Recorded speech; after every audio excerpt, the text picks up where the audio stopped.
Good morning बच्चों। आज हम प्रश्नावली 1.6 का तीसरा प्रश्न करेंगे।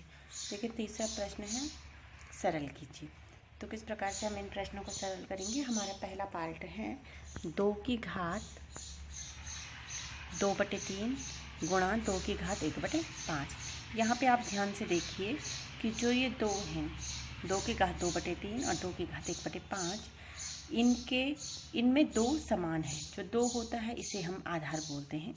हमने पहले भी इस प्रकार के प्रश्न किए हैं। तो जब हम इसे हल करेंगे तो हल करने का तरीका देखिए।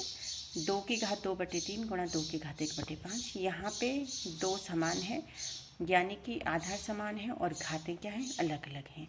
तो जब आधार समान होते हैं तो घातें आपस में जुड़ जाती हैं। तो घातें आपस में जुड़ जाती हैं तो इसको हल करने का तरीका होगा 2 की घात 2/3 धन 1/5। अब हमें ध्यान देना है इसमें 2/3 धन 1/5 में 2/3 धन 1/5 ऐसा है कि ये 2 भिन्न हैं और इन 2 भिन्नों को हमने जोड़ना है। तो इन 2 भिन्नों को जोड़ने के लिए हमें इन 2 भिन्नों के एलसीएम लेने होंगे। तो 3 और 5 का एलसीएम 15 आता है, तो ये 15 हो जाएगा। तो 2 को भी 5 से गुणा करना पड़ेगा और 1 को 3 से गुणा करना पड़ेगा।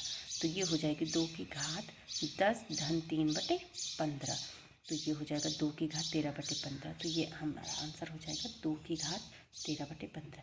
यानी कि जब हम इसे सरल करेंगे 2 की घात 2/3 गुणा 2 की घात 1/5, तो इसका आंसर होगा 2 की घात 13/15। ऐसे ही हमारे पास दूसरा पार्ट है इसका 1/3 की घात 3 और इस जो पूरा है होल, इसकी पावर है 7। तो इसको कैसे हल करेंगे, इसको हम लिख सकते हैं, ये 1 है तो 1 की घात 7 हो जाएगा और 3 की घात 3 तो ब्रैकेट के अंदर है और इसकी घात फिर से है 7, तो इसको लिख सकते 3 की घात 3 और इसकी जो घात हो जाएगी वो हो जाएगी 7। तो 1 की घात चाहे कितनी भी हो उसका मान 1 ही होता है, तो ये हो जाएगा 1। और इसको हम लिख सकते हैं, देखिए ये 3 की घात है 3 और इसकी भी घात है 7, तो ये दो घातें हैं, ये आपस में गुणा हो जाएंगे। तो ये हो जाएगा 3 की घात 3 गुणा 7, तो 1/3 की घात 21। तो इसको लिख सकते हैं जब कोई नंबर हर में होता है और अंश में अगर हम इसको अगर सरल करना चाहें तो उसकी जो घात होती है वो क्या हो जाती है, चिन्ह बदल जाता है। तो ये 3 की घात ऋण 21 भी हम इसे लिख सकते हैं या 1/3 की घात 21 हम इसे लिख सकते हैं। इसी में तीसरा प्रश्न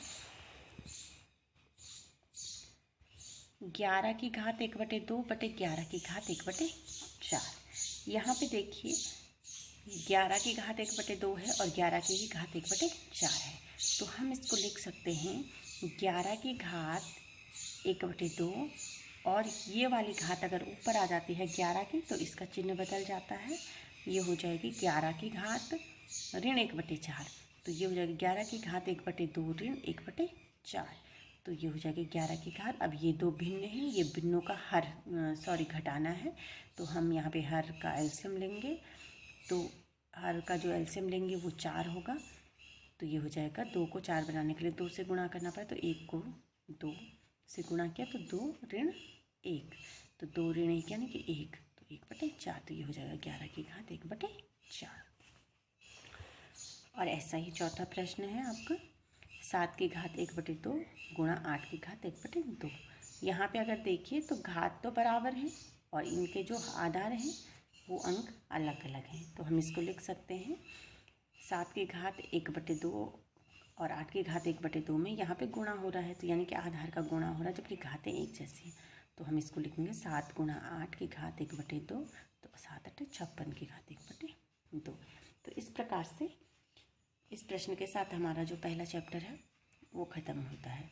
आप इन प्रश्नों को अच्छे से समझिए, उनको नोट कीजिए और पहले चैप्टर को एक बार फिर से रिपीट कर लीजिए। देखिए आपको अगर कहीं प्रॉब्लम हो रही है तो पूछ लीजिए, फिर जो नेक्स्ट मंडे हो, जो अब मंडे आएगा उससे हम नेक्स्ट चैप्टर शुरू करेंगे।